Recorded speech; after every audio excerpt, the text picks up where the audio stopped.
Tatum thinks that the officers used a proportionate amount of force for the situation because he's a bootlicking moron. This is the easiest debunking that I'm ever gonna do probably in my life. Tatum puts in bold lettering that JSL was justified in the force used against McNeil.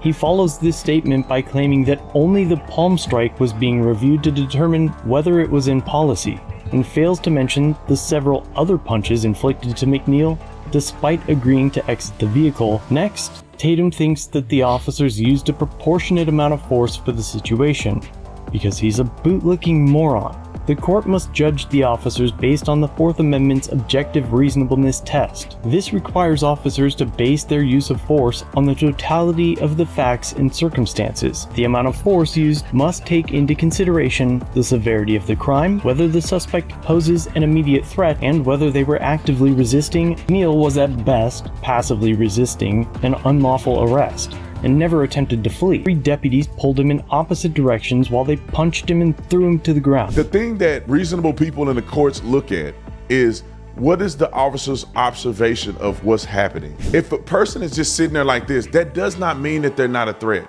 The threat level is that the person is non-compliant for the last X amount of time. You can stun the guy to get him disoriented, to get him all back, so you can unlock the door and take care of business without you just being sitting there jangling with the door. You got a knife or gun in there, you grab it while I'm doing this right here. The officer can deem that that's necessary to execute an arrest. They told him to get out 7 or 8 times already. He didn't get out and comply. He didn't get out and say, okay, officers, I'm giving up. Here, I'm putting my hand behind the back. He gets out and stands up and said, don't touch me. And he's resisting. And it takes 3 or 4 officers to force his hands behind his back. When he hit him on the chin, that's when he complied and went down to the ground. He still wasn't putting his hands behind his back where they can handcuff. This dude has a problem with the punches in the thighs. The responding officer back there was punching him in the thighs to get him to comply, to put his hands behind his back, fully compliant. It's not compliant because your hands are not here anymore. Just because your hands are near your back doesn't mean that you've complied. So officers hitting him in reasonable leg strikes to get him to comply fully